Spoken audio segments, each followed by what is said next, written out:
さて、こちらで、YouTube。ちょっとごめんなさい。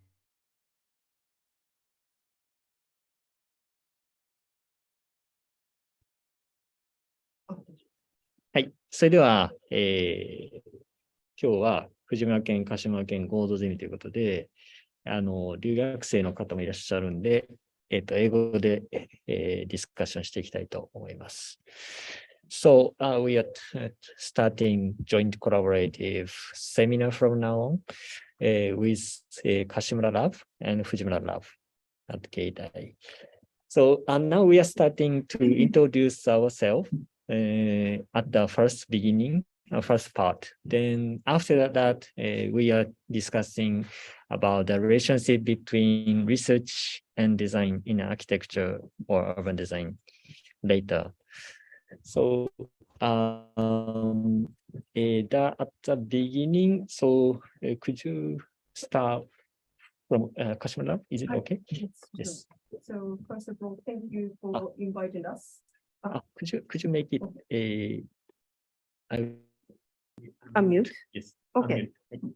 So I'd like to say thank you for inviting us for the joint seminar, because it's the Fujimura-san joint seminar is quite famous among students, and we have been waited for when we will be invited, and finally we are here. So I'm very happy here.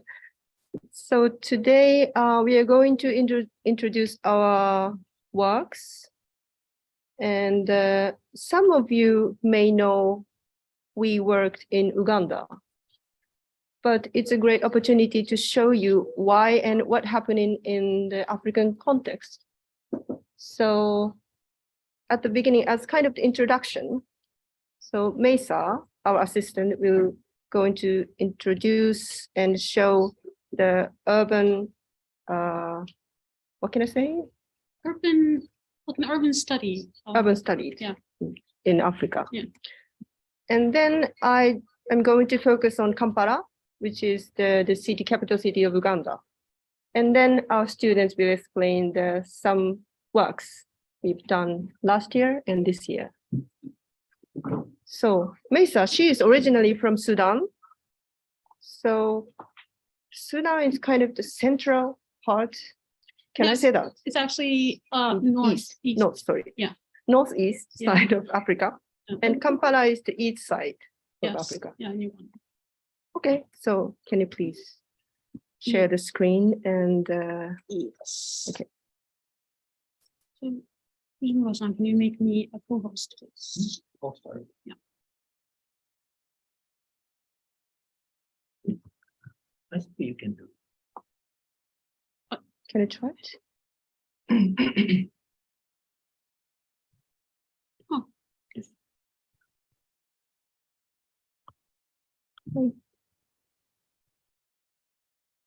Please speak a bit slowly.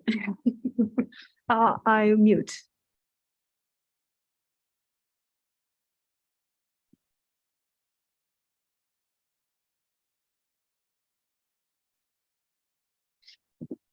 Right. So, can everybody hear me? Yeah. Okay. Good. So today I'm gonna tackle a bit of a urban issue that is happening in Africa, mainly the relationship, as per the theme of the meeting today, the relationship between research and design.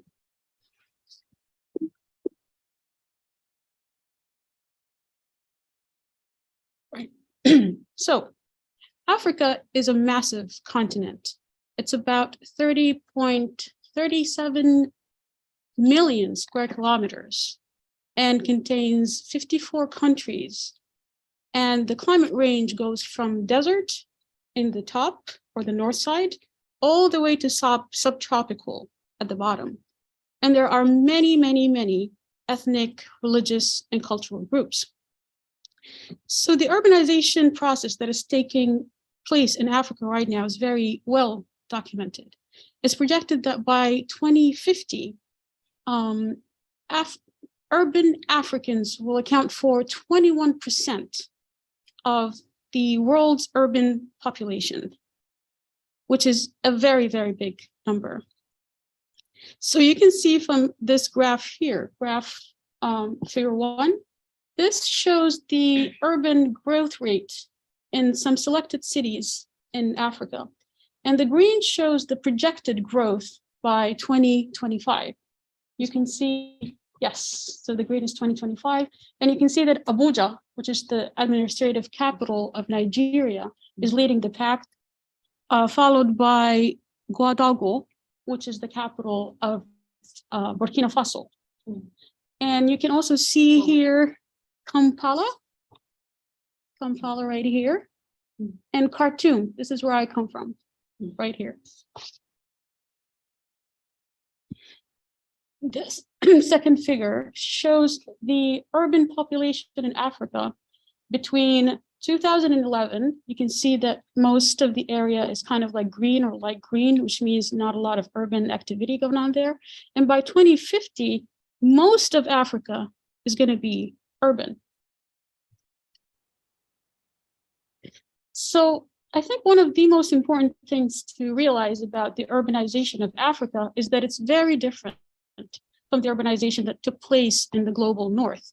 Urbanization in Africa is characterized by urbanization that was not or did not depend on industrialization, and also by high natural growth rate that were unregulated by the government. So this rapid or fast urbanization has led to a lot of issues. But the solutions to address these issues mainly were kind of rooted in very external and maybe even outdated perceptions of urbanism or development, and failed to address the current issues that are actually happening in Africa. So now exists a gap, or actually a disconnect, between research and urban planning and design policy. So why is there this disconnect, or what are the main issues here? So the main issue is that most of the research about Africa comes from outside of the continent, and it's highly influenced by the Western ideals of urban planning. Additionally, there's not a lot of research that is being done about urban Africa. And when it comes to African academic institutions, they also generate a type of research that also relies heavily in inherited colonial and Western notions of urban design.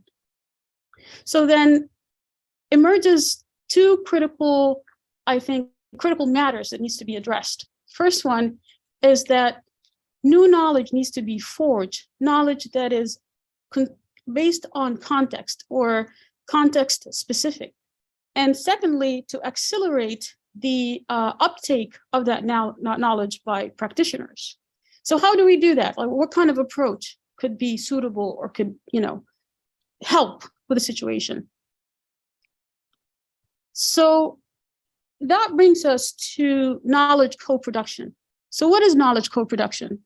Knowledge co-production is basically, you can read the definition right here, but simply put, is the coming together of multiple agents from the public sector, academia, citizens, civil society, and so forth, to produce knowledge that is highly contextual or contextually based, and to form ways to enhance the future of Africa. So the main advantage of this approach is that it gives voice to people who are not usually present in research, and in the process facilitates relationships that are very important and did not exist before.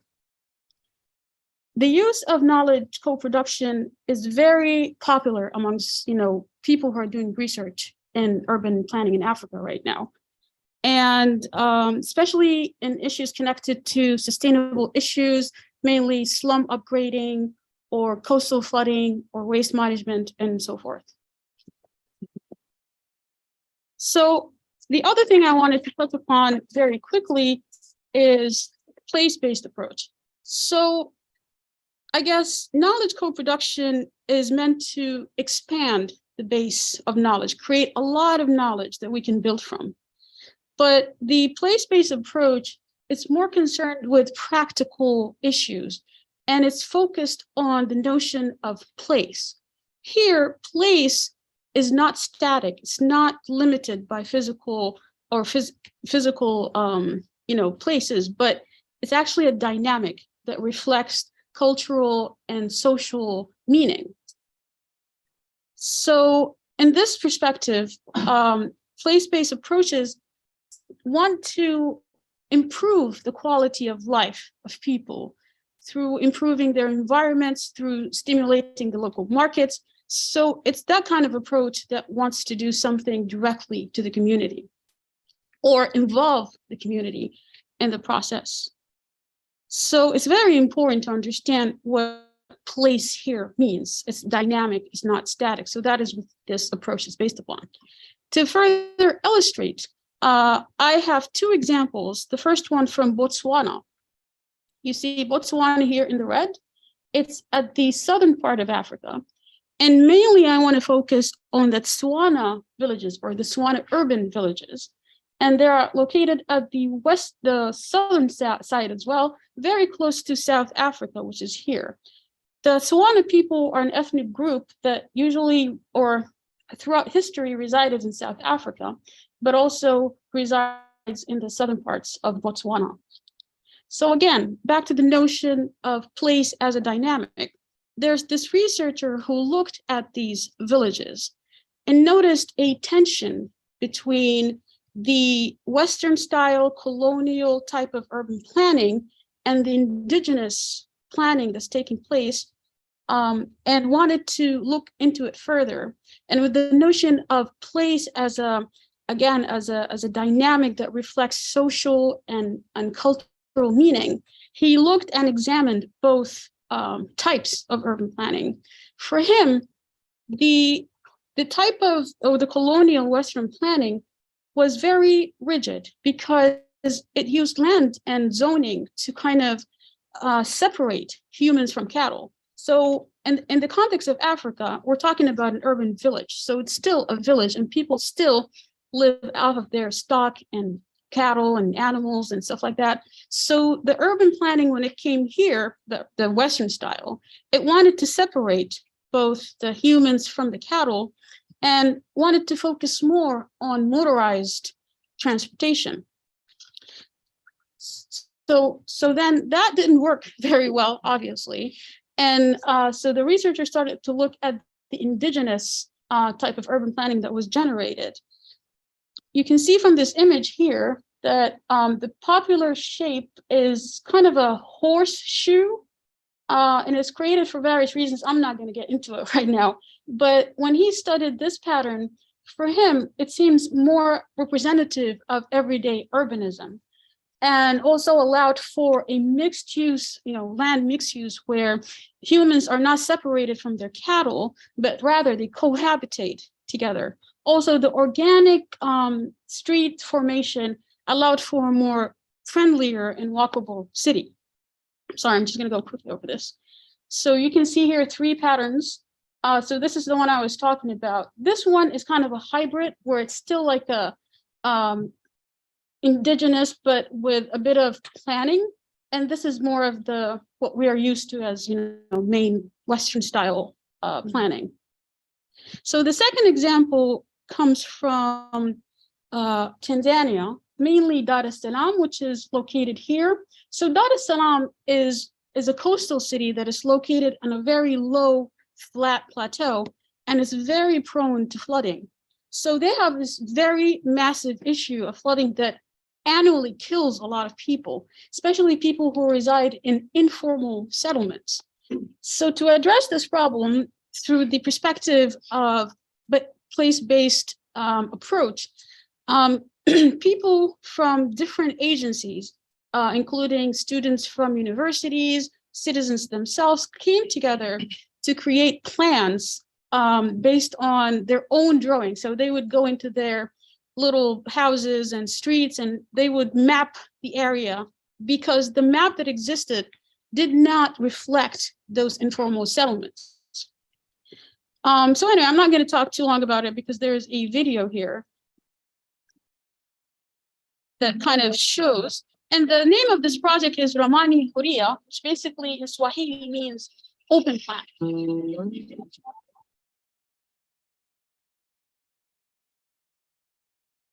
Ramani Huria is a pilot project to try to see how can we combine the advancement in technology and the human aspects of it to be able to produce maps through a community participation. 80% of areas are surveying this.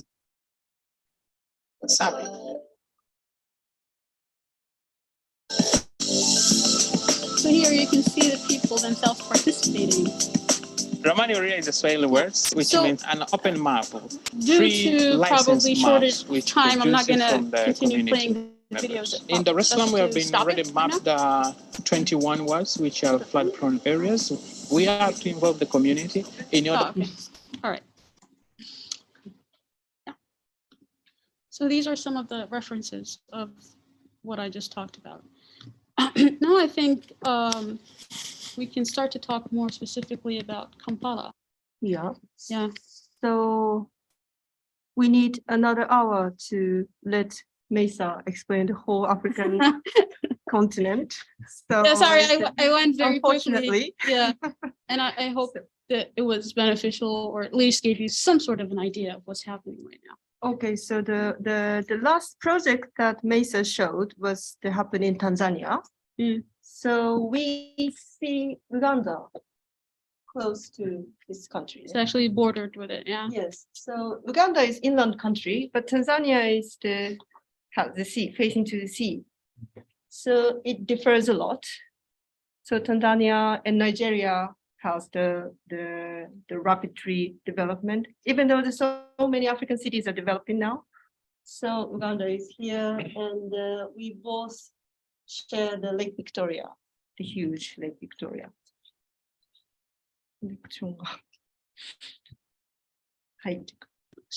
So this is the city planning map. Now we are looking at Kampala. So this is the central region. And also this form is, you can see the smaller one here. Here. Okay, can you? Yeah. So what I'm going to,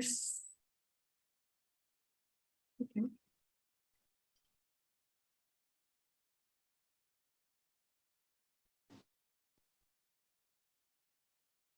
Okay, so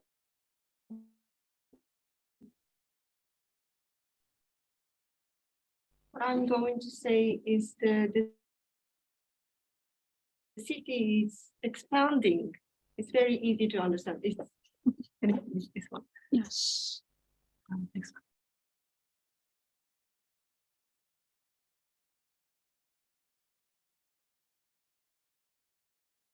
So another map shows it's also 89, so it's expanding. And this also relates to the issue of urbanism. A lot of people are moving from rural regions to urban centers, specifically, mostly usually the capital of the country. So what we are going to show tonight is location is here. So it's slightly outside of the city center, which means expanding peripheral area. So we are assuming, so every year we have a small project. So we are assuming that every project to have some memorized or documentation will be the very informative in 10 years later or 20 years later. Because the city is expanding, now is the, as it shows, the Kampala city is expanding another area and another area, the fatter and fatter. Mm. So our project is somewhere here or somewhere there. Mm. So I just want to show one image. So this direction is Kampala city. So only one straight line road, and then small shops there. and the residents. And this is the dormitory that my office designed, and the chapel and elementary school. So in peripheral area, along the road, the city expanding this way. So there used to be the very green mountain, but now it's almost nothing there. It's just a small tree there. So this kind of area we'll tackle. So before I start the laboratory in Geidai, this is my initial the workshop. It shows the small, informal, illegal shops. They are very fragile to need to escape from the authority. So this is what we've done, 2015. And then, even though it's under the COVID, so we have the project storing crowd that Hastan and Kimura joined. And this is the Ameyopo right side, and this is happening. This case is the right in the city center, the city market. Then the 2021, so Tsuriko is going to explain that's the kiosk. So in that case, unfortunately, we couldn't visit there, but we sent the design and in the version and Kampala version and Tokyo version. Then also is the gatekeeper's house. So we finally went there. So we designed it, constructed there, and then bring back to Tokyo. So that's all from me. So, and then the Tsuriko will explain the detail of the last year's project, and then Nantoku will explain another one. Hi.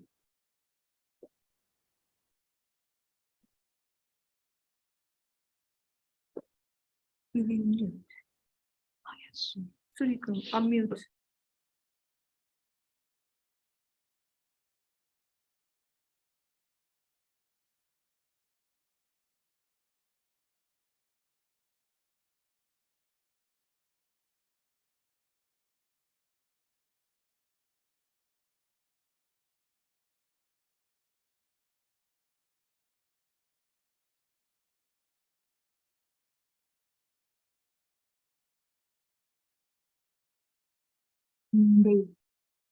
Basic. And then no, you share your presentation.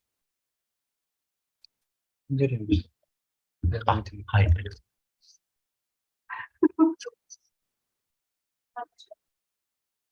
でもあっちは左。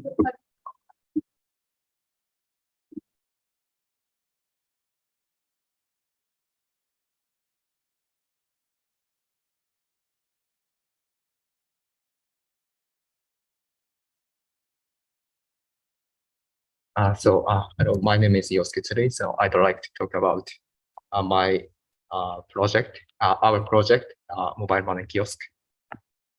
So in this project, cooperate with students in Uganda, we installed small physical space, both Tokyo and Kampala, based on the same prototype.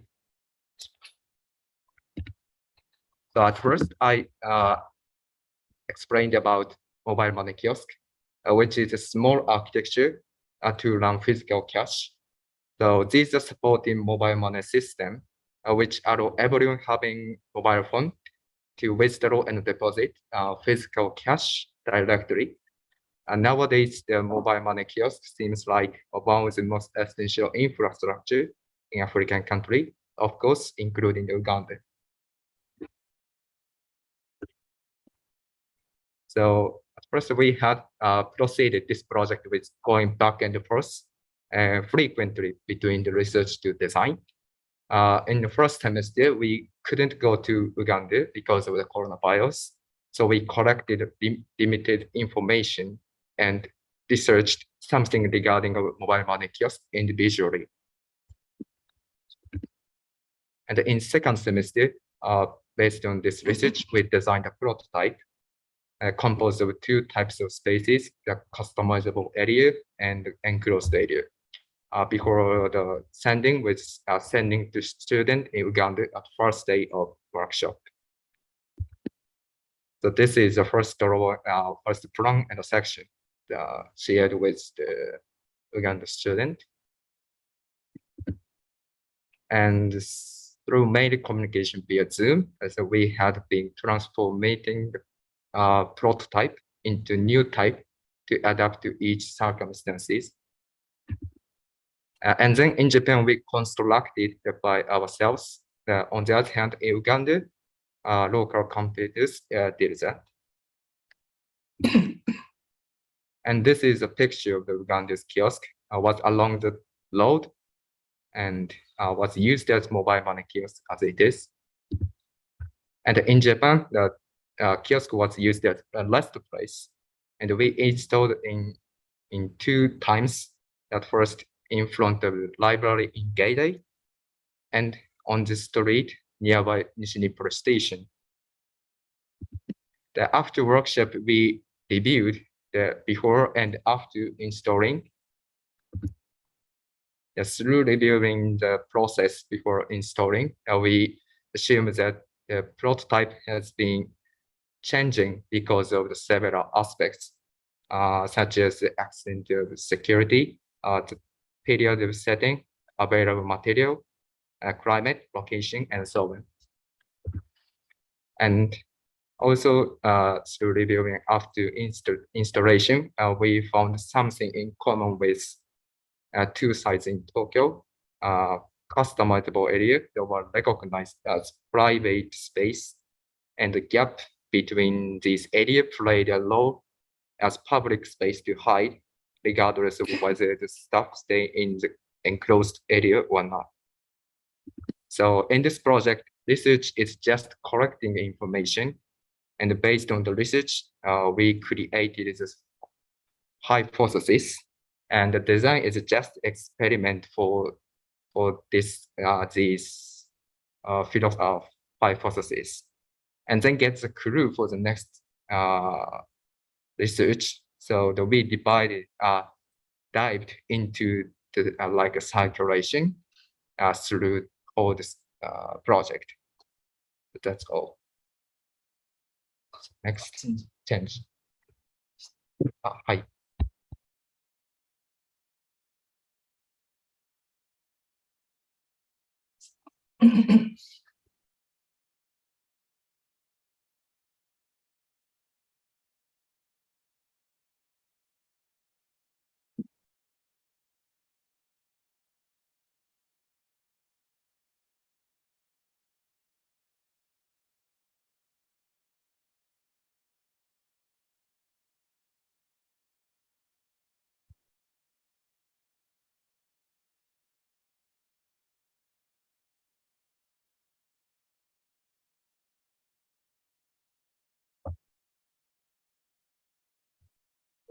Yeah, Labo actually worked on the theme of gatekeeper's house in a place called Lubwa, a suburb of Kampala.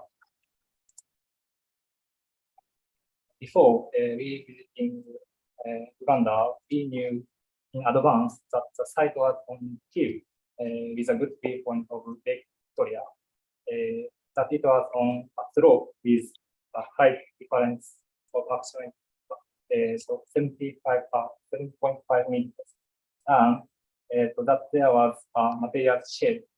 Given the limited production time on site, so we designed and created a mock-up in advance.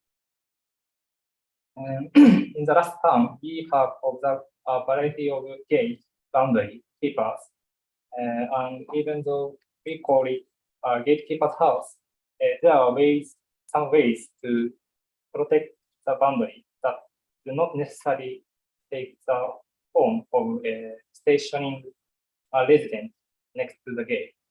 This time, considering the role of keeping the boundary of the Lubwa site, we thought that something like a tall residence that defines the position to be protected and create a boundary could be effective. The structure was designed to allow the climber to gain a high vantage point.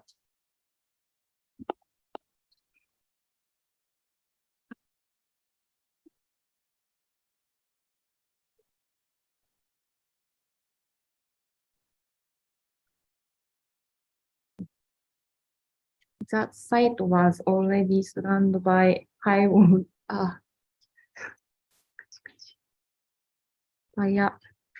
and divided by the thick brick walls, concrete walls, and fence. Ascari slept in the shed that had been used as a material storage area and used the site as their living space until the house was built. In order to maintain the tallest location, the longest component of the structure was created using locally available materials without processing them as much as possible. All other materials were purchased at the market in the center of Kampala.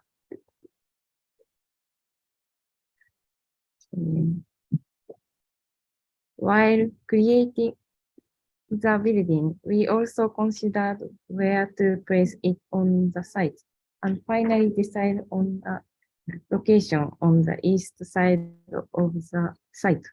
The site is located on the east side of the site, from where it is possible to see the entrance to the access road at the bottom of the hill, and to have a distant view of the north side of the site, which was not possible before. Originally, the structure was designed to be high viewpoint place to avoid intruders coming in from around the property boundary. But in reality, the boundary seemed to be protected only by the fact that they were living on the property. The end result was greater shaded area where Ascari would be a place to stay for views to Lake Victoria and views that were not previously visible. I think that's all. So you took over 20 minutes just for our explanation. Thank you. Thank you very much. Okay. And so basically, we are having discussion afterward. So is it possible to start our presentation first and then exchange? Yes, I think. Okay. So,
yes, is it okay? Okay, so let me make a presentation from me first. Then maybe you will give some comments later on. for your research and for your drawing. そしたらですね。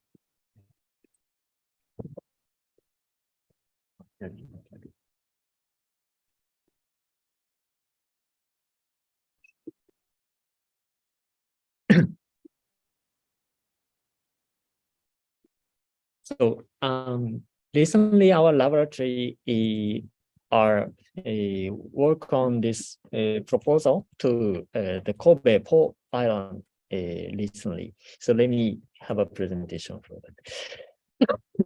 This is a drawing that we made recently, and this is the total. It's a artificial island in Kobe Port. Then for total, it's 900 hectares.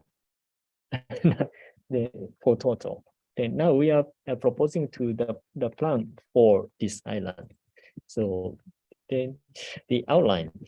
The port line in Kobe is designed in 1970 and opened in 1980. So it's been like 40 years old right now. Then we had several fieldworks on there.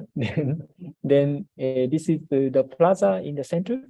Then it is open 40 years ago. Then it's been kind of imitated San Marco Plaza in Venice Island.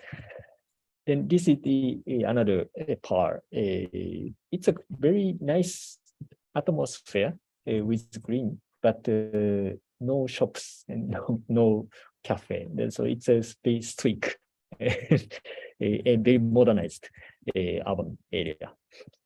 Then this is the guy from city office. Then we had many field works on the mainly about open spaces over the. Then now we understand the problem of the island. Then recently we had a press conference at the Kobe City Hall actually last month. Then this is the top of the how to say the planning section. Then we had a presentation there. Then originally this is a picture in 1967. Then the original concept was called "The Mountain Goes to the Sea." 山海に行くって言うんですけど、the mountain goes to the sea. Because this port island is the land is landed by using that soil from the mountain. Because this Kobe city is so, the mountain and the sea is so close each other, and so there's many disasters. So the mayor decided to the peak of the mountain, of the four mountains, and cut them and to make another land on the sea. So it is said it is called "The Mountain Goes to the Sea." Then this is the guy who decided to make this. This is Chujiro Haraguchi, and it's a mayor of Kobe City from after World War II. Then he conceived of the port island and some other many projects in Kobe. Then under him, then there is an architect called Eisuke Mizutani. Then he designed actually the town in detail. Then we are focusing on this, the role of this architect basically. Then we have many paper resources about his given from his former staff. Then we are researching about his job basically. And this is the process of the designing of the port island, and beginning from like this, and then it goes like this. And so basically our concept is tracing the history of discussions at the time of Port Island basic design in 1971 and clarify the design concept of original design concept. And then we are now trying to clarify the context of surrounding area that has changed over the past 50 years. And then try to remove any incompatibilities. I mean, unfit things. And then mainly focusing on the changes of port functions or industrial transformation or Kobe's position in relation in the national landmass as a whole. Like that. So our concept is like to looking back to the past and then drawing propose a near future by looking back is near the past. So this is the current situation and looking back for 50 years and then trying to proposing to next 30 years basically. So this is the research part, and this is their current port planning. So they are planning to this is island. Then they are trying to make it a human part, and this is logistic part, so on. And this is urban planning station. They're making. They're trying to make a kind of double center core of the city.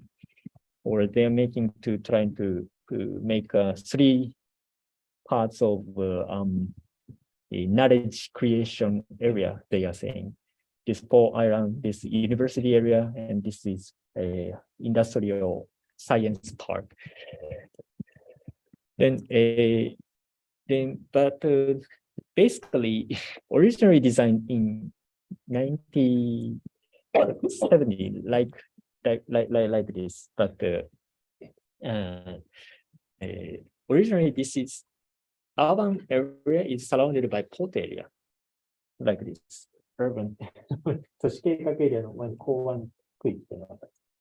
But now the island is expanded and then divided like west part and east part. So originally it was the end of the transportation as an island, but recently they made an airport here. Then they are now constructing highway like this. So it goes like intersection right now. So then originally they have this kind of axis, and they draw this kind of axis, but not right now. It comes like this is a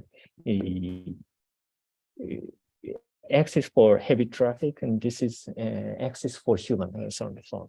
So they have after 50 years, they have many things to do. Things to change right now. Then now, then this is the plaza Tsugawa-san design. Then this is the center of the Kobe city.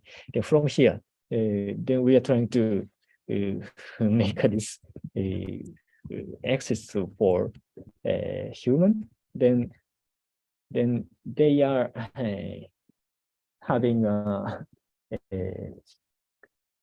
core for medical industry. Then they are trying to import this creative industry from here. And then we are proposing to make another core here. Then so it's like this. Then this is the drawing that they are making. This is current situation. Then in the future we are trying to make it like this. Then this is the another area. Then they are passing another highway here. Then in the future, going to like this. Then we'll go in like this. Like this. Then totally, we are trying to make it make it green island. Then our slogan is the mountain goes to sea again. Then this is during the hydro. Then this is the core. And then this is another mountain. 山脈、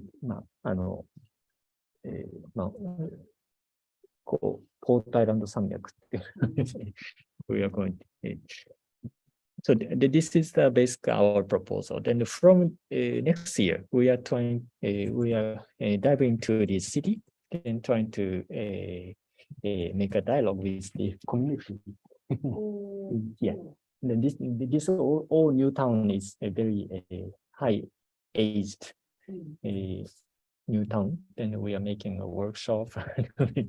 Then now we proposing this idea at the press conference. Then next month we are having a symposium there. Then after that, next year we are having workshops and many expectations in the open spaces. That's a basic our recent project. So maybe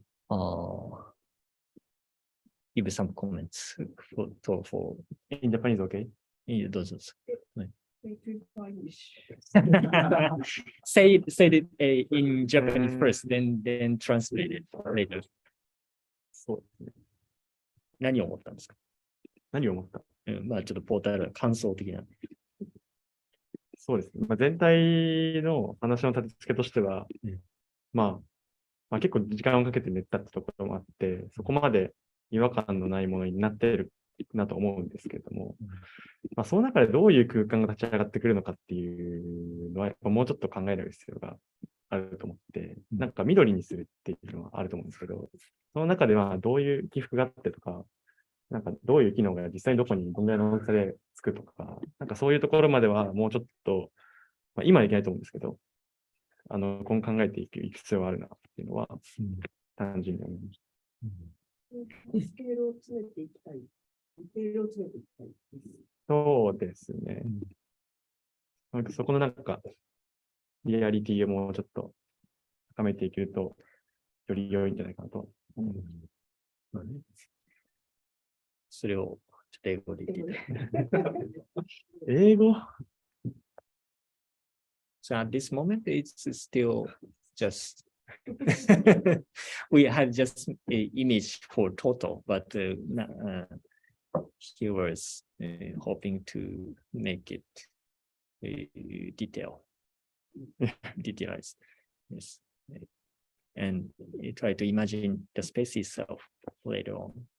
Actually, in this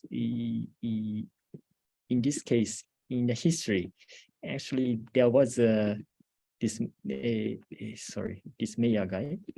This mayor guy was there. Then he made a concept, the mountain goes sea. But under him, then this guy withdraw the drawing of the space in plaza and public spaces. But that's the point. So we are now trying to, how to say, play our role as he did after 50 years. Okay. So, yes. 一番初めに第一印象として思ったのは、まずポートアイランドに初めて伺ったときに、人がいないなということを思って、で、第2期のポートアイランドの方は、先ほどの例であった下の方なんですけど、医療産業都市として発展していっていて、で、僕が初めに、The mountain goes to sea、山が見えてというもののコンセプトにすごく惹かれて、でそれもう一度再び山が見えてというのをコンセプトにしたらどうだっていう、そこはまず初めはちょっとバカ的な案から入ったんですけど、それが結果として医療産業都市の実験そしてその山の起伏だとか、そういうものが運動速度とか健康速度につながっていくんじゃないかっていうのを、こう、思って、この提案しました。で、今結果としてはかなりポテンシャルのある島ではあるけど、アクティビティがない島となってしまっているので、このようなコアを設けることによって、この医療産業の、ワークマンたちと、住民が、交流するコアを作ることによって、新しい都市としてできるのではないかと考えています。So please say the English. なんて言うの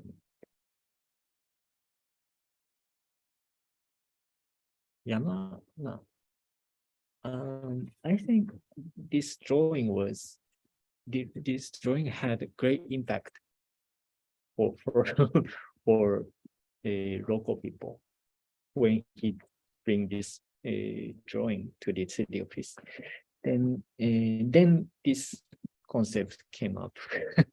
The mountain goes to sea again. Then that's interesting for me. Then that was quite interesting. Then also this is Nagai's drawing. Then this is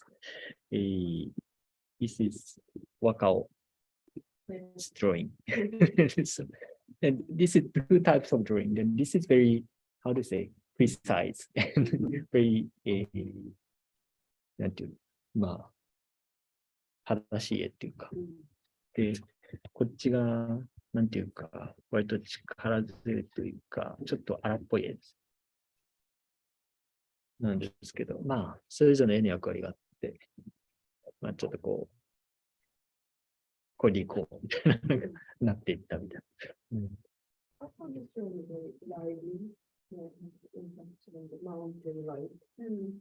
And I like the American's opinion that's saying that not the medical industry is saying the word.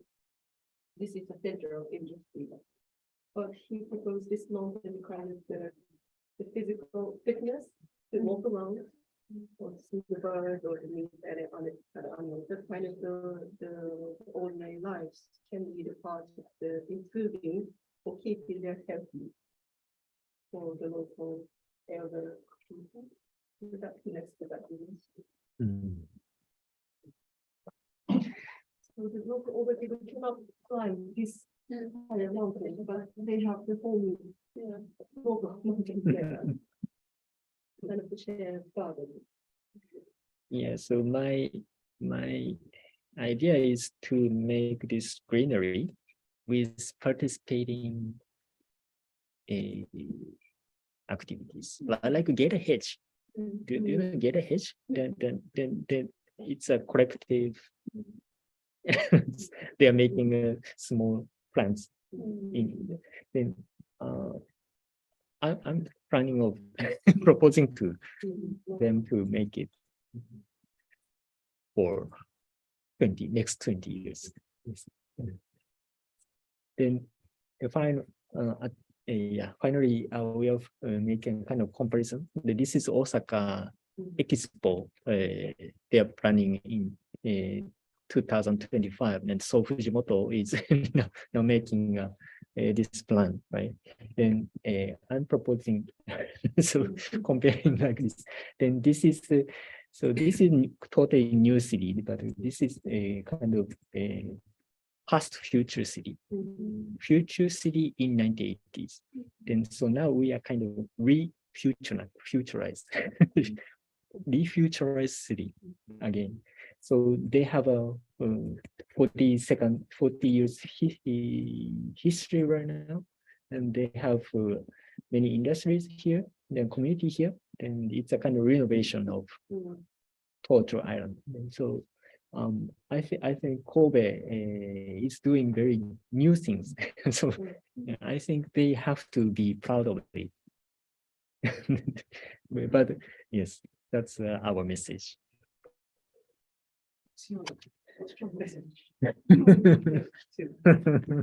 Yes. Okay, so So thank you very much.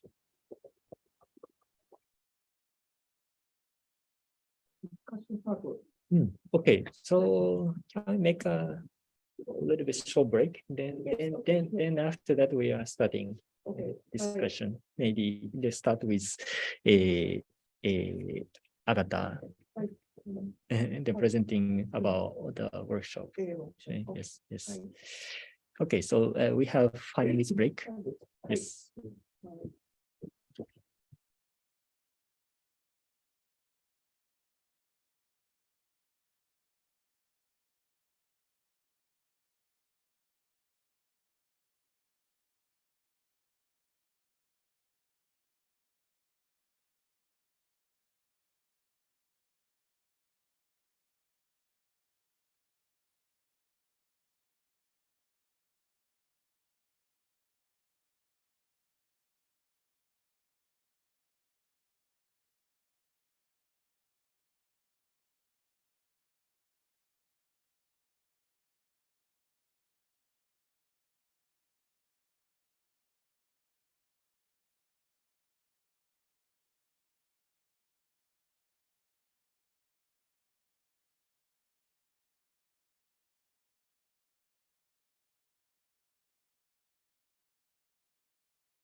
Okay, so let's restart the discussion. Then, firstly, Agata-san is going to present. Yeah, it's going to be just a short presentation about the Egashira workshop. And Nanto-san is also going to talk about his project there. Yes.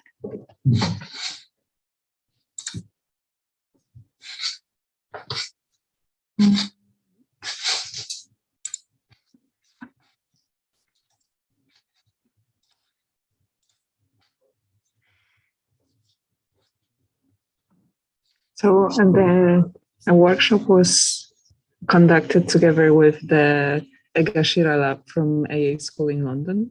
And their topic this year are different entities in the city of London, and part of the process was coming for a week to Tokyo. And the lab is very concentrated on observing the city. And for them, observation is almost equal to design. So the presence of the observer really already changes the city. And the process behind the lab, we were divided into groups of AA and Geidai students from different levels, from bachelor to the end of master. And at the beginning, we went around the city to identify a site and get like a quick understanding of the city of Tokyo, and for the AA students, how Tokyo is different to London, or how can they implement their work from London in the city of Tokyo. And then the next step was the site documentation through pictures and drawing. Also, in the case of my group, small sketches. The next step was cataloging and curating the information. So taking stock of all of the observations, how they were recorded, and how can they be understood together. And the last step was processing the information. So similar to the process of designing something based on information, this was the process of constructing a presentation based on the information. And through this process of tracing different information on rearranging them, in case of the collage, new understanding will come from. And then it was also discussed in a group, and everyone received outside input from the professors. So the project was also getting this slightly external push from people that maybe had a better understanding of the city of Tokyo or how to observe it. And the last step was the presentation of all of the work and getting an understanding of how different groups view the city and the areas in the city that they have chosen. And maybe Nanto-san is gonna talk a bit more in detail. Why are you explain my group? Sorry.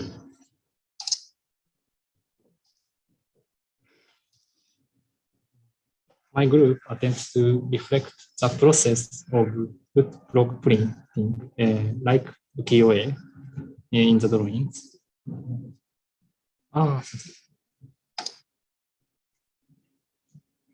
It's ukiyo-e. And then he collected photographs of details found in the Asakusa area and categorized them into 3 categories and collage them together.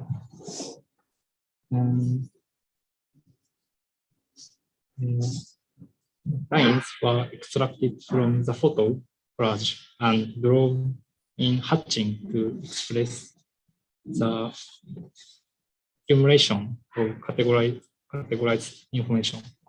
Then the lines were extracted, the disconnected parts were connected by adding lines.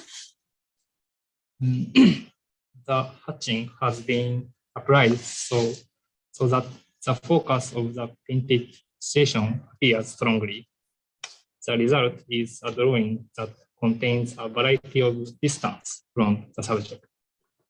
Finally, we thought that the drawing could be read as a map, in that it contains distance to diverse objects. So we added directional annotations to read the scattered elements of this drawing as a part of this restored sequence of terms.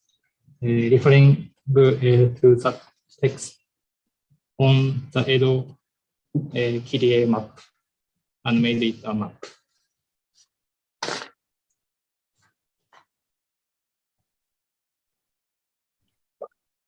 Our group chose the Yanaka area to observe. As we observed the road in Yanaka, we noticed the different timelines have a continuous relationship with each other. From this perspective, we started observing heavy road. Heavy road is a snaking road created by culverting where a river originally flowed. Along that road, houses are built at high density. There is a temporary relationship created by chance, like a dropped object falling in the gap between the road and the houses. The topographical features formed over a long period of time were overlapped by objects created in a short timeline. This drawing is a transcription and layering of each group member's observation of heavy road from their own perspective. What is manifested in the current state of the road, the past that can be correlated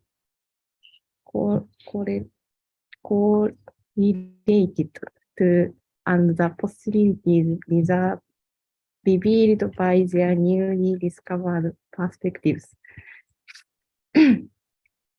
This is what the member of the group observed. One is the foundation of the house and the houses under the ground. Next, the Thomason with a fragile relationship that could collapse at any moment. Next, the perspective of cattle in Yanaka. Next, the forms created by the gap between the snaking road and the houses that border it, and the textures that appear on the surface of the road, and the accumulation of time that appears in the gaps between buildings standing close together.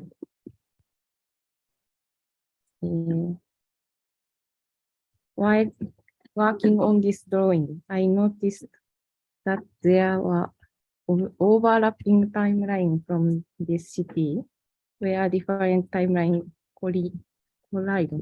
And by following them, I found connection between short span timeline and long span timeline.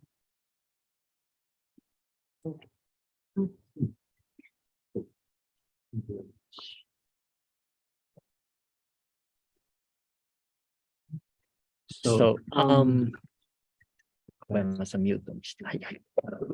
so thank you very much for the presentations. So I think we could have a discussion about mainly the relationship between research and design, but I would like to, it could be say, how can we approach to this city, or how can we approach to the urban design, city, society design itself? Then mainly you talked about bottom-up, site-based project approach. Then, and maybe we are presenting contact to the mayor, then very top. And a kind of sandwich approach, let's say, top and community.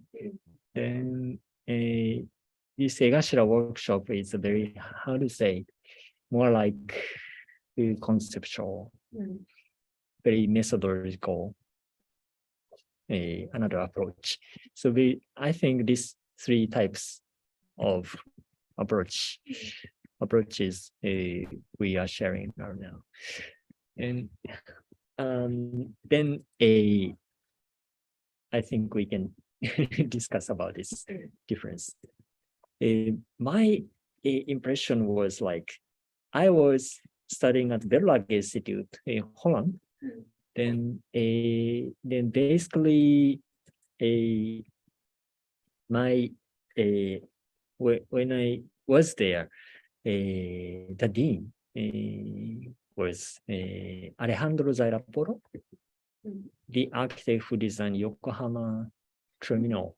Then this guy was very practical guy. Then he decided to change all the style. Then he asked all the tutor to bring some client, and then proposing to the client with students. So the studio that I took in the studio, the architect is from Slovenia. Then this guy, we are visiting Slovenia and meet mayor. then made a research, and then 3 months after, we are coming back to the Slovenia and make a presentation to the mayor. That was the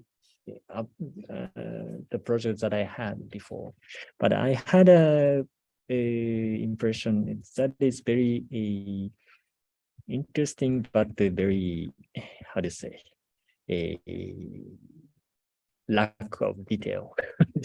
So there's no process sharing. So that's then I decided to go back to Japan and make another project, which is more like bottom-up approach. So now I'm trying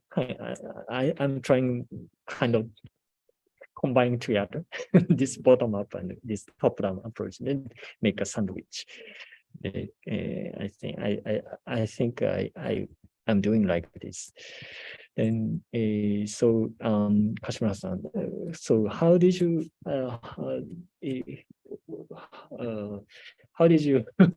get your approach to the to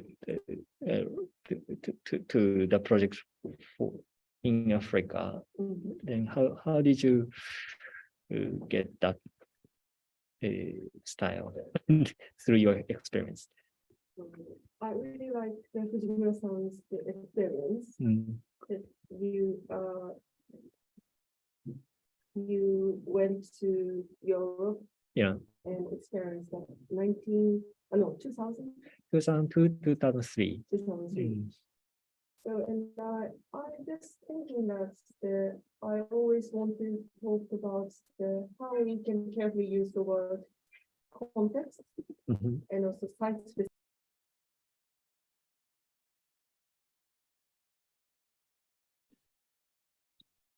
So we architects like to use two words, site or site-specific, or context, contextualize. So because since we are tackled in Uganda, and the majority of us doesn't know anything about what is happening in Uganda. So so she's from Sudan, so she knows what happened there. And I have kind of the middle class experience in Africa. So I lived for a while, so I know something about that. But it's very nice to do the project with the team, so who hasn't experienced at all in Africa. What is Africa? Is what happened there. So as Surikun said, he said not research, but collecting information through website. but try to imagine what's happened in reality. And also the Kimura-kun or Hastani. So when they are year one students, they couldn't get there. So try to imagine strongly what happened. So how they feel and how we can transfer the science there. So that kind of imagination or the transfer the information to there, that's quite important, I guess. So while we are doing that Labos project, but it's also important to me to have the AA workshop, because the Fujimura-san described a methodological approach. And also, I think it's quite exciting experience because it's the Tokyo is quite familiar to all of us, but with the students from London, they are all excited about small details. What's happened there? What's happened there? So, and then that makes us, oh, is it interesting or exciting? And try to explain what happened. And then gradually we share that the exciting feeling. Oh, that's exactly, it is so exciting. Like the Wakao-kun did that, the edge of the Ginza line. It's quite familiar for us. It's quite natural scenery. But we, in our head, we imagine that's the huge, the lines underground of Tokyo. Is why is the small edge comes out of the ground, and the small the movements every time is the moving the take a rest of the Ginza line, and every children want to see that. So and then we understand the excitement of the structure of the cities. So I think it's methodological approach, and also it's just quite the simply interesting experience, even though a familiar city or unfamiliar city, what's happened or how it's we can experience during the daily life of that city. So, and in my opinion, it's the both. It's interesting to be on the familiar place or to imagine an unfamiliar place. So that's the kind of skill, I think, if we can establish it. So it's the bottom up, even though we are thinking about the top down planning with that skills, so can reach the in reality. So I understand it that way. So each student have different opinions, I guess, but I want to offer that A workshop and also Uganda project. So through those both approach, maybe they learn. I would like to ask you all. I think in our ability, I don't think we do we research. I don't think we don't have research so much. We walk around, talk a lot, but don't have research. Of course, we have sort of short historical research or some other research about current policy and so on. Maybe we don't have any drawing, but just to make a dialogue with the real person. So that's a kind of contrast. That's the topic. What is research? Is quite interesting to talk with Mesa. Yeah. Because she's from the very research person. Right. And once she starts researching, she can't stop it. And it's quite interesting. She's from outside of Gedai. Right. So she always criticizes that's not research, that's not research. We are just playing with the form or the designing. So we keen to go straight to the design. And then sometimes come back for get the research of observation. But our scope or goal is to want to see the new form or something. So that's always kind of not fighting, but always talking about what's the research or what we are doing in Geidai. Yeah, I mean, yeah, I love research. It's a bit of an obsession of mine. I research everything, not just scientific stuff, but just going to the supermarket, I have to research and see the best price of cabbage available. So, but yeah, I love research, and I think it's. Oh, I'm sorry. Yeah, I think before becoming a researcher or getting a PhD, I'm, in my heart, I'm a designer. I'm an architect or architectural designer. So I always find it fascinating, the relationship between research and design, but more of in a scientific setting. So my project that I, did for my PhD was based on the combination of technology with some kind of very cheap construction material using 3D printing. So I did the research of, what is the most suitable 3D printer? Where can this project work? Where would it be beneficial, and so forth and so on. So I think research can help aid design, and maybe because I'm interested in more of the, let's say, emergency situations or lower income situations, or so my research is very specific in terms of the demographic that I'm researching about. So those groups come with a different set of issues.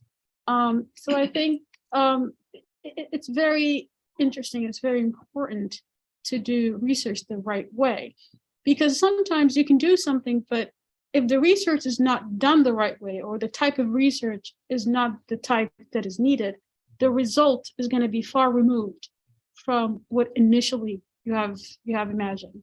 So I say the research process also needs design. Yeah. So you start actually in a PhD, you start by designing your research. Like, what is it you're going to do? What are the goals or the things that you are targeting? So the research needs to be very well designed, very specific, and very focused. That's how you get results.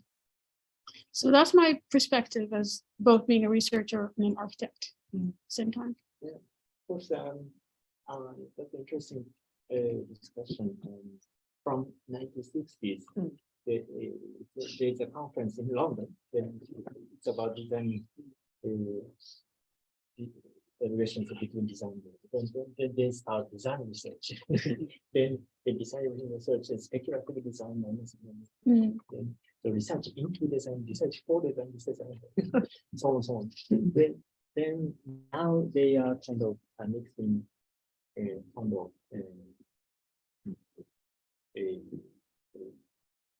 beyond the reality, make another picture beyond the reality. And now they are kind of combined together. But you are saying you are not trying to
in Port Island because they don't have strong context, visual context. So we don't have we cannot make it like AAWS did. So then Shimazu-san, could you give your opinion? Then 東京みたいなところで、まあ、アルドロッシみたいなことはまあできないわけじゃないですか。で、何をするかっていうのは結構問題っていうか、で、栄養ワークショップみたいな、まあ、アプローチもやってると思うんだけど、なんか、島さんは今、まあ、いろいろ、まあ、こう、東京とかイタリアとか経験して、今どういうふうに、まあ、都市を見ようとしてるかとか、どういう見方に興味があるかとか。まず日本語で言って、後で英語に言う方式で。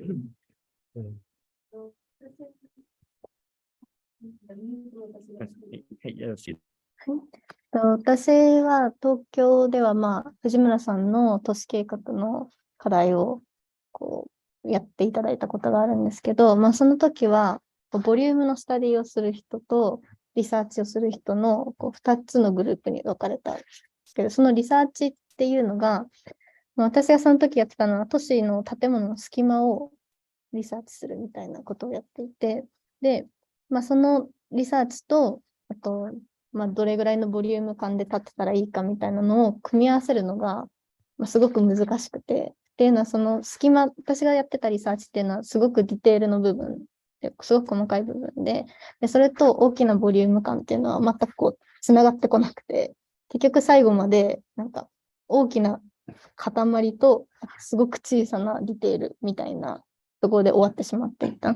でもミラノに行ってからも実は都市計画の、アーバンデザインのスタジオを取っていて、そこではすごくベーシックなミラノ工科大が持ってる都市計画のやり方をこう教えてというかやっていて、最初にこうヒストリカルディベロップメントみたいなどうやってこう都市ができてきたかのこうリサーチをして、でその後にどういうアクセスがあるかっていうリサーチがあって、トランスポーテーションの話があって、でその後に、アーバンモルフォロジーがどういうふうにこう今なっているかっていう計画があって、で、ランドユーズどんなふうに今使われてるかみたいな、なんかそういうリサーチがあって、芸大で言われてるリサーチとミラノでやってたリサーチみたいなのがまたちょっと全然違うというか、でそのミラノでやってた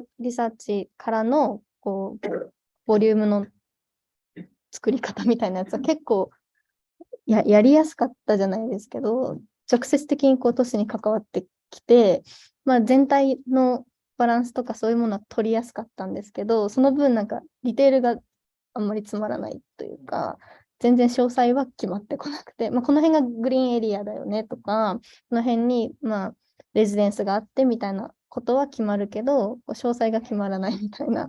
で、その時に私がリサーチで、ドローイングを書いて都市をこうリサーチするっていうのをやってみてはみたいなことを言ったら、向こうの先生たちはそれはなんか私たちの大学ではやってこなかったからすごい新鮮だねみたいな感じでこう言われていて、なんかミラノ工科大でこうやられてるような、そういうビルディングタイポロジーとかモルフォロジーをこうやっていく中にドローイングと芸大でやってたドローイングみたいなことがうまく入ってくると、もうなんだろうなもうちょっとこう、中間みたいなことはできるんじゃないかなと。ドロー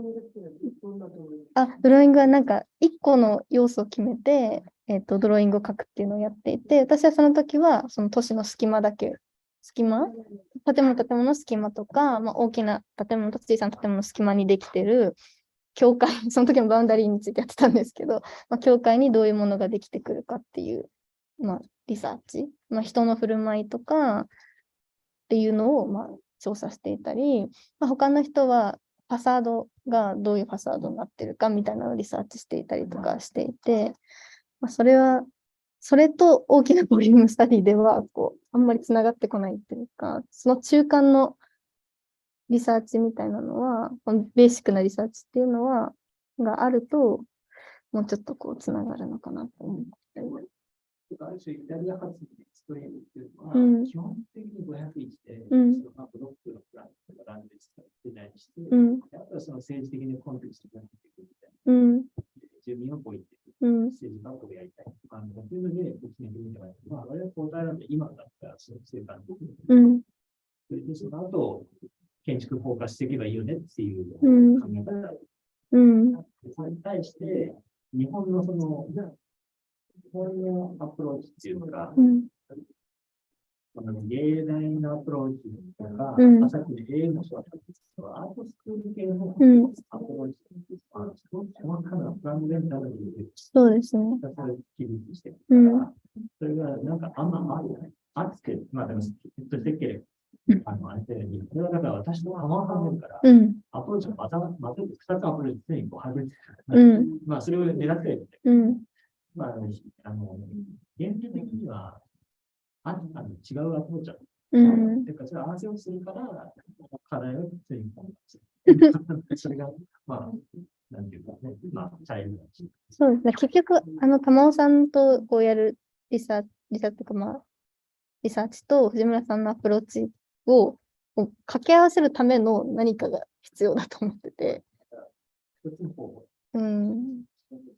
日本で言うと、また、東大と芸大とか、うんこの60代で言うと、関連権のことがまっすぐなことがあって、うんで、芸大はずっとこう、プロたちがやっていくっていう、うんあとちょっとそのアートスクールと、やってくれるユニバーシティの、ギャップみたいな、まあ、ある可能性があるので、そういうのを統合していくかもしれない。うん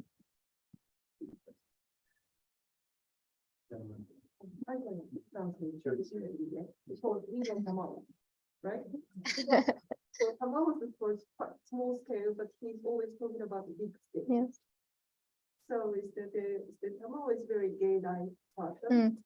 but has the big visual like the urban scale. Yeah. So they're talking about there's no sense of Milan in Tamao. Yes. But it's not only talking about the urban morphology, but when we talk about the scale, so how we meet in the middle scale, the urban big vision and small interesting elements, how we can do it within the academic assignment and also the urban real planning, practical planning. Sorry. ミュートになってた。I think, yeah, then Tamao and me and same age, same generation. Then Tamao is very art university guy, then technical university guy. Then so we are always go fight each other. Then so Tamao always draw many drawings. Then he's always trying to layering, then see what's gonna happen. Then, but I don't think I don't think it's how do you say practical. Let's say. And so my approach is to not layer, but more linear approach. Then so with dialogue. Then so, but it's interesting to combine together. Then we always trying to combine together. Then she was student, and at the studio, then she was confusing. then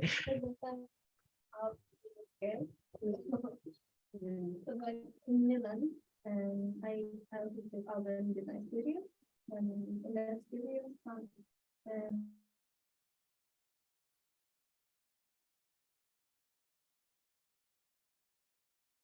urban morphology and land use, and now I said that type of research in middle scale.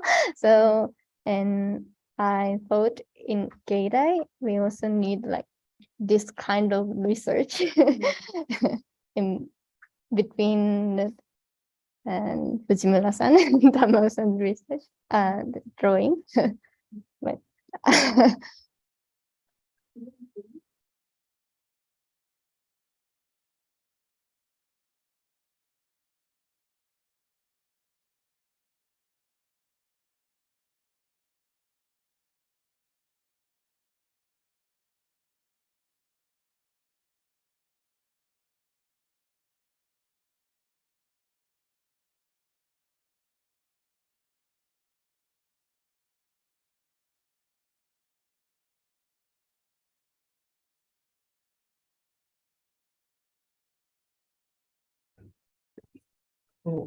そうですね。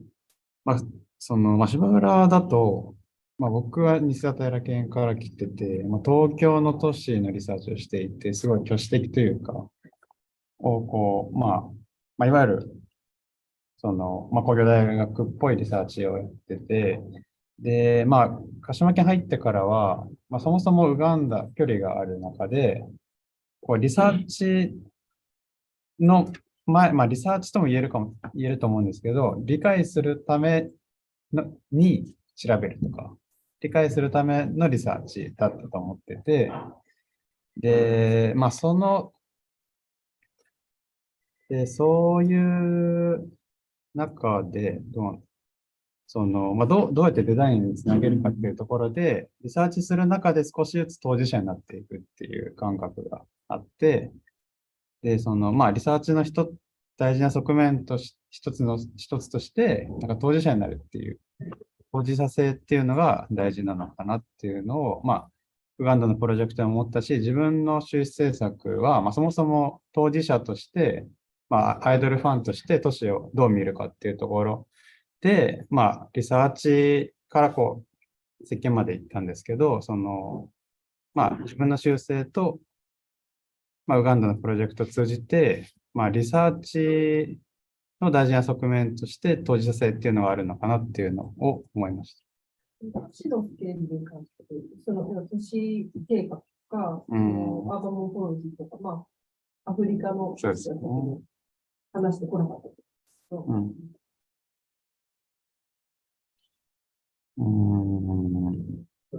皆さんの教育のコントロールしたんだけど、堀川会長は、罪がもう都市を動かしていたら、都市計画がもう都市を動かしてないんだって表現するし、木村さんのスタンスという感じなんですけど、当事者意識を持つっていう、そういう方法としてのリサーチだったら、いや、その先にちゃんと都市を動かす方法としてリサーチだって、で、私はすごい都市を動かすというのに聞くんですだから、多分リアライズとか、動く計画になるとか、そういうことがあると、高橋さんの方が、建築家としてのポイントはそこに置いておきたいです。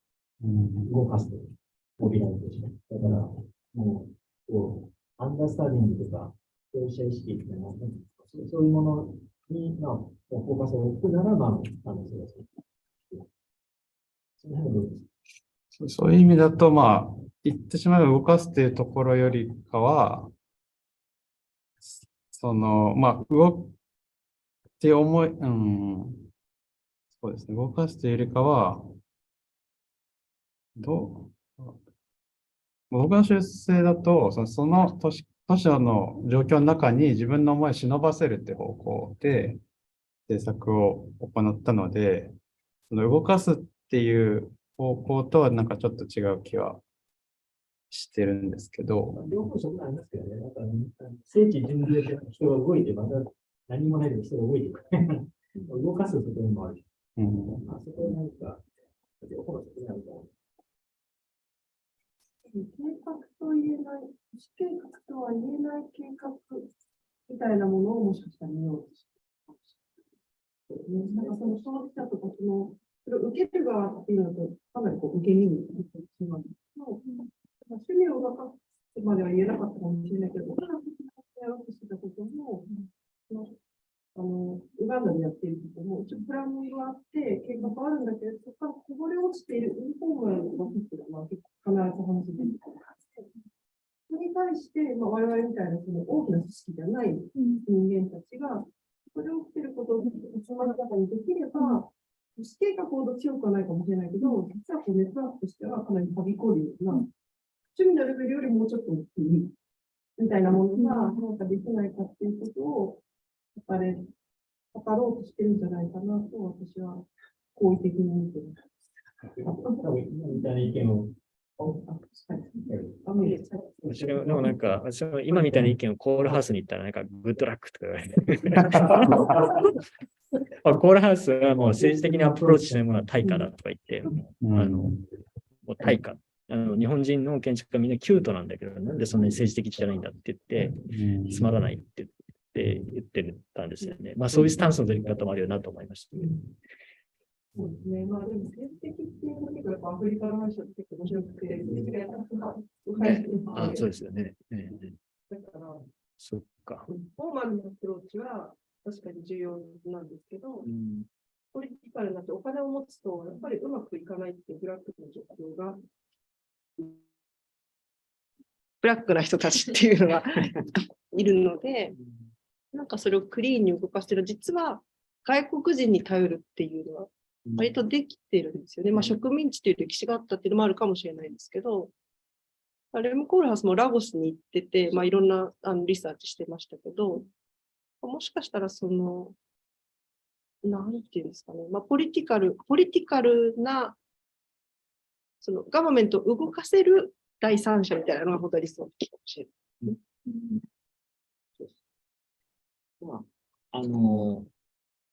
神戸のやつを、まあ、スタンスとしてはそういう感じで、神戸大学とか、なんかこう地元の専門家いろいろいらっしゃるんですよね。だけど、それだと動かないのになぜか東京芸術大学のチームをやってきて、ドカンって入れた方が、かえって市長のイメージに近いとかいう、こう、まあ、そういう立場ってあると思うんですよね、まれびと的な。で、やっぱりそういうのを、やっぱりこう、なんか現場でやっぱり常に使うんだと思うんですよね。あれは多分埼玉行くと、ああいうこう距離感が取れなくて、もうちょっと巻き込まれちゃうんだけど、なんか神戸行くともうちょっと絵を描けるみたいなところがあったりして、多分そのアフリカ行ってらっしゃるのとそういう。それはあるかもしれない。I think it's quite interesting, this kind of outsider of an architect, because we are very quite obvious. We are outsider when we doing something in Africa. So the African, the government or a bit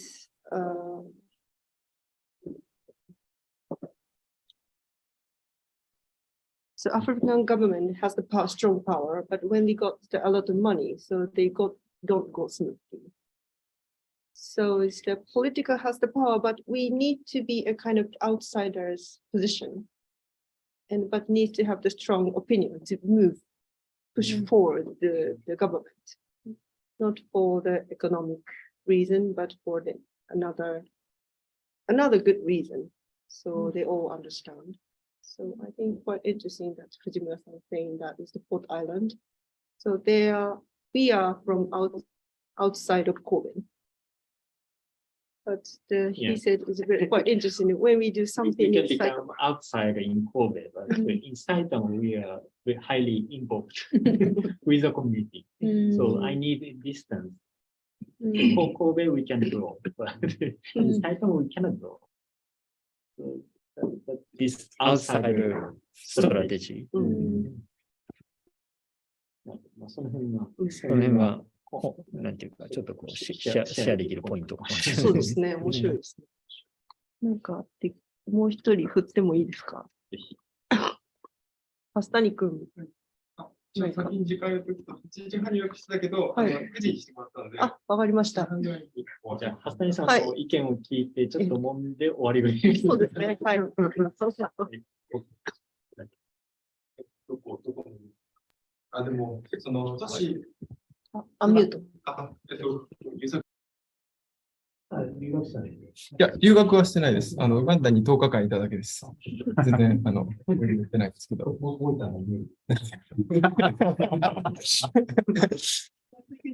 やっとコロナが終わってできたんですけど、島田県のって言っていいのか分からないんですけど、トップダウン的に、ロジックを作って、で、そこから徐々に、詰めていくっていうスタイルと、鹿島県が代表していいのか分からないですけど、芸大のそのドローイングからボトムアップ的に作っていくって、両方ともあって、そこの間がどうも埋まらないみたいな話があったと思うんですけど、どちらもその形を作るためのロジックでは僕はないと思ってて、そのトップダウン式に考えていく、いわゆる言葉を代表として、その全体を捉えていくっていうようなことをしていくと、最初のスタートとしては、大枠を作る上ではいいんですけど、言葉がかなり抽象的な形しか出てこないので、具体的な形になっていかない。さっきの神戸のドローイングとか見てても、その意味から作り出した、図であることが、まあ、見てわかる。その意味はあるんだけど、それが実際の具象的な我々のいる世界にあるような形にはなかなか詰まっていかない。それはかなり抽象的な言語っていうものから形を作り出そうというチャレンジングなことをしているからで。で、逆にその芸大的なドローイング、細部のドローイングっていうのは何のためにやってるかって、形を作るためにやってるというよりかは、その見るためにやっていて、で、都市を散歩したりとか会話するだけでは何も僕たちは見えてなくて、実際に自分の手を使ってそれを表現することで、その細部までやっと見えるようになる。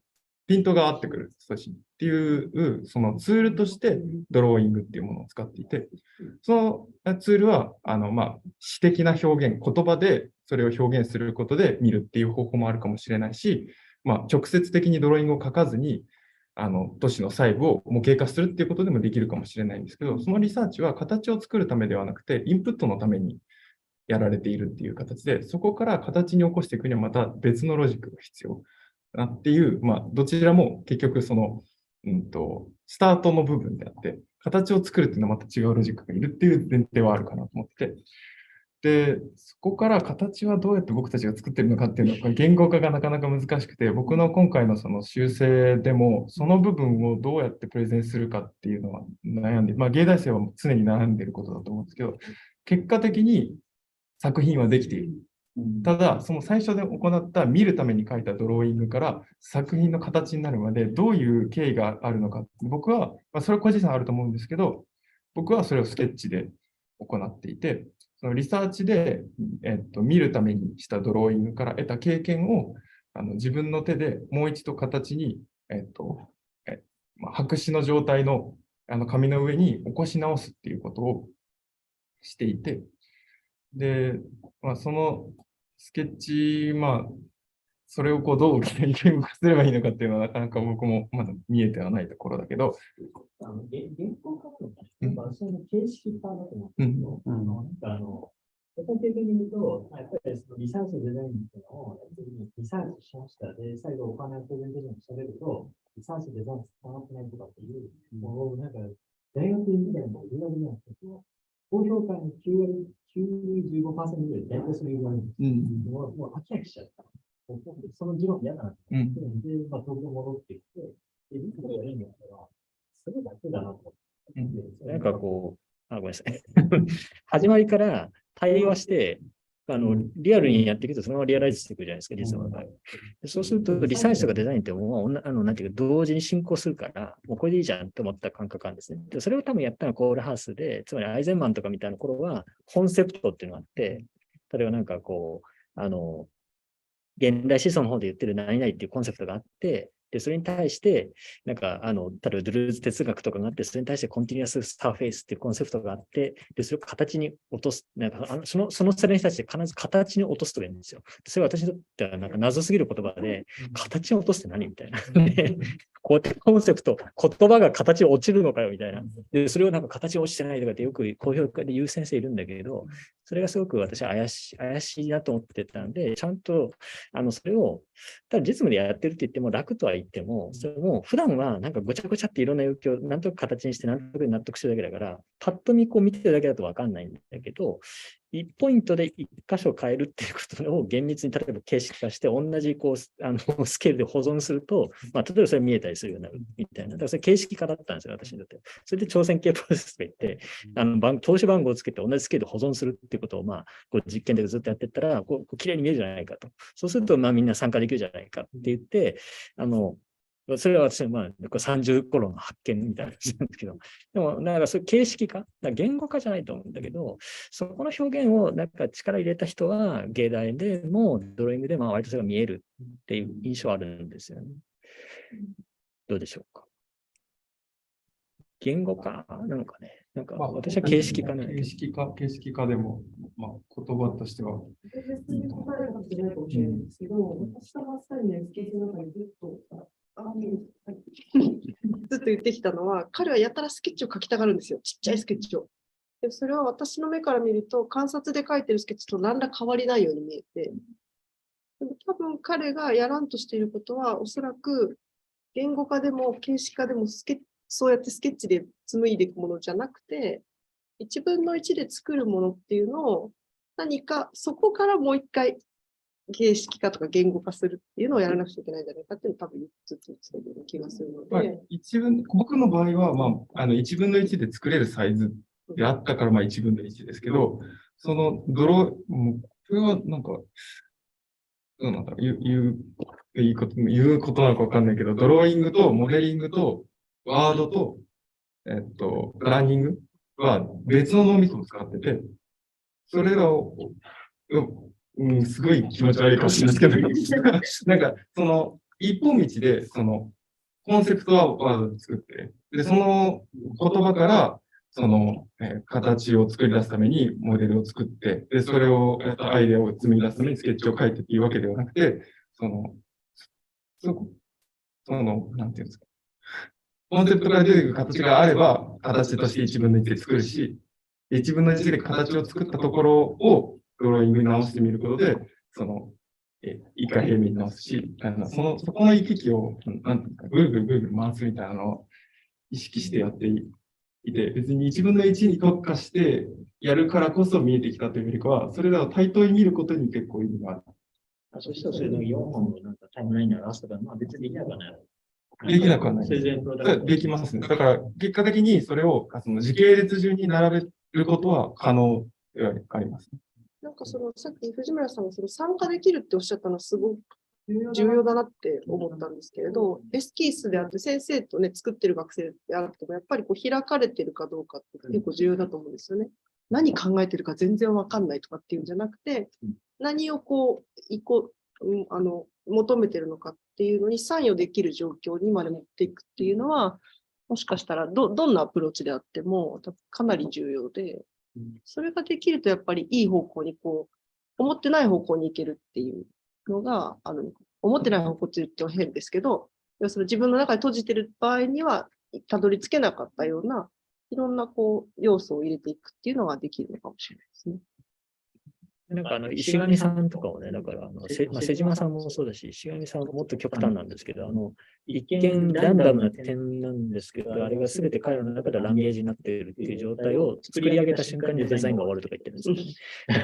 森の、林のような全体性とか言ってるんですけど、その言葉だけだと単にメタファーでドローに書いてる人なのかなと思っちゃうんだけど、そうじゃなくて、この点の集まりがちょっと集まった感じ、そこからちょっと広がった感じ、完璧に言語化されて、ランゲージ化されて、でそれを自分でも完全に操れるっていう状態になった時が、設計が終わる瞬間とかっていうし、で、西澤さんがよくやりたいことは最後に分かるとかよく言っていて、住宅のスタディはいろんな細かな、その時に包括化したことをひたすらやっていくんだけど、最後にこういうことがやりたかったのだと分かるんだ、みたいなことをよくおっしゃってましたけど、それをもうちょっと平たく言えば、今みたいになんていうんですか、自分のイメージを開いた状態っていうものに置き換え得たときに、なんていうんでしょうね、設計が終わるっていうか、それが目的みたいなところありますよね。それって A ワークショップの時にも江頭さんずっと言ってらして、そうですか。やっぱり気になったところを最初に採取するんですけれど、それを主観で言うとやっぱりちょっと違うよっていうことを最初におっしゃるんですよね。それをやっぱりみんなの議論に持っていくために、まずやっぱりみんなが参与できるドローイングに持っていったり、なぜそうなのかっていうのを好きだからじゃなくて、こういったものの集まりだから気になるのではないかっていうところをやっていけると、多分重要なブレイクスルーというか、最初の段階はやっぱそれができないと、閉じちゃうよねっていう話があって。それが社さんたちにとってカラージュがそれになるっていうことなんですか。そうですね。コラージュの前段階ですね、多分。何と何がぶつかってるかっていうところを認識するっていう段階。構造化する。そうですね。だからそうしないと多分どこを切り取ってコラージュすればいいのかっていうのすら多分共通言語になり得ない。そう読み解いていくプロセスもやっぱり結構観察もデザインだっておっしゃるのは多分そのせいで、どこに焦点を当ててるのかっていうのを開いていくっていう状況が多分生まれているっていうのが面白い。東大にちょっと前に知の構造化センターってあったんですよね。あれ、言葉としては面白いコンセプトっていうか、多分絵でやる人もいると思うんだけど、絵の構造化センターっていう絵の構造化プロセスみたいなやつが、基本的には大事その構造化が自覚できると、多分割と伝わる提案になるし、けどね、橋谷さんはちょっとそこ、ちょっとごまか。パフォーマンスで全部持ってったか。私はエスキースっていうか、公表のたびにちょっともう少しこの辺、なんとかしてもらえるんでしょうかとか言って、なんかコメントをさせていただいたものの、パフォーマンスが強いので、なんかそっちの力っていうのは、若干、それはそれで必要なんだと思いましたけど。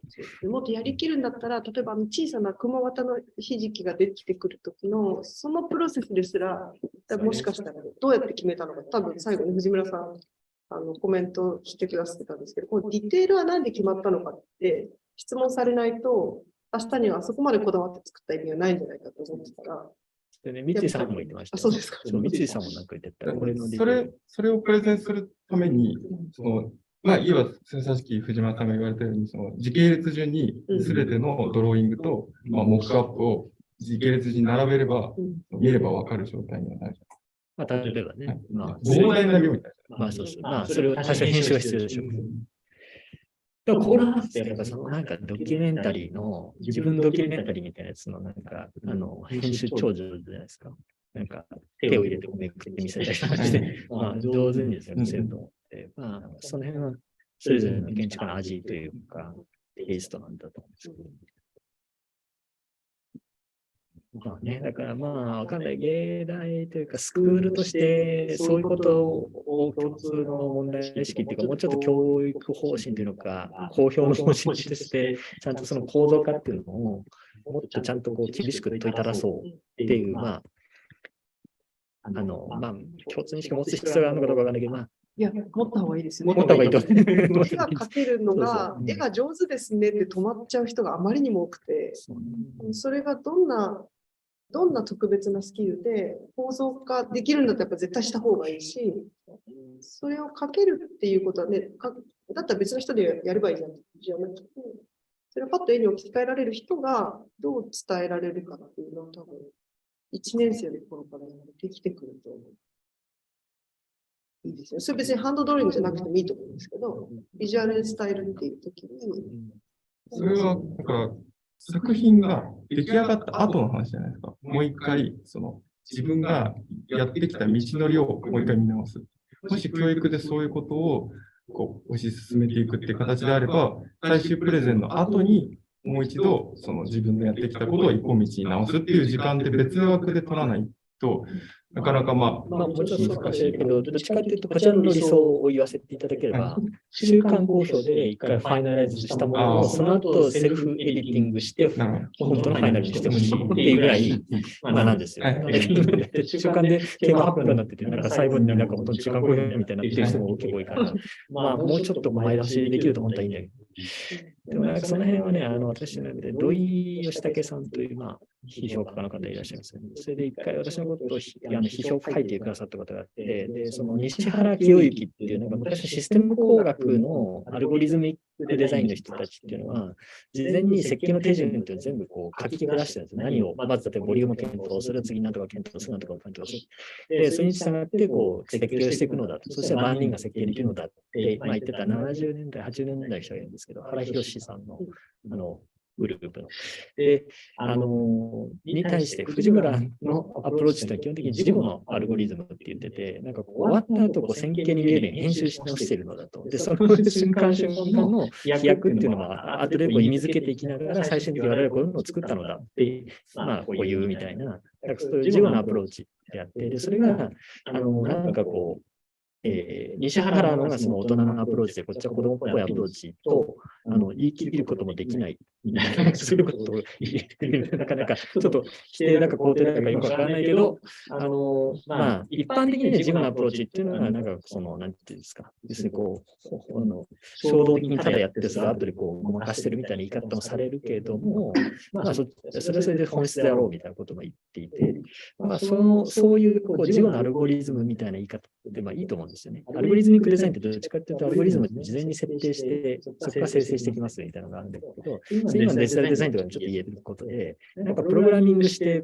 なんか設計するものを決めて、そこでなんか形生成して比較しただけみたいに見えるんだけど、実はその、塩見さん言うみたいに、アルゴリズムを何のアルゴリズムで設計するかを自覚するまでがデザインで、そこから先はもういろんなアルゴリズムはまあ使いたい人が使えば良いのだっていうぐらい解放された方が本当はいいんだと思うんですけども。みたいなね。I would like to announce that it's Yes, yes. 32. Okay. Let's summarize the discussion in English at the end. Then let's finalize. Okay. So it's been a discussion about how do we visualize or structuralize our image into design in a design process. Then Hastani said we had a process, but it's hard to summarize or it's hard to structuralize in a project basically. So they need another term to editing or presenting the whole process. But I think that it could be necessary to have this editing process in a design process in order to structuralize or in order to visualize the whole design process. In order to open up the idea to share with another person. That's a discussion.